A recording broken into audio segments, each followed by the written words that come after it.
Hey, it's Chance with Premier Trailer Leasing. Today we're talking about reefers. Let's get into it.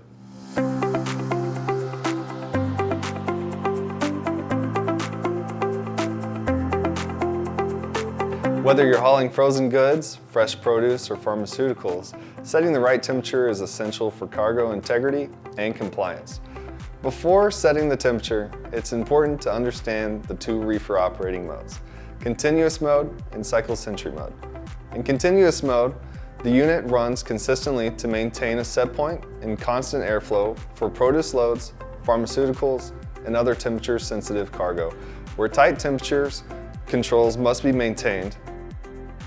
In cycle sentry mode, the unit turns on and off automatically to maintain a set point, but will turn off for a minimal temperature difference or set time to capture fuel savings, making it a great option for common frozen loads like meat and poultry.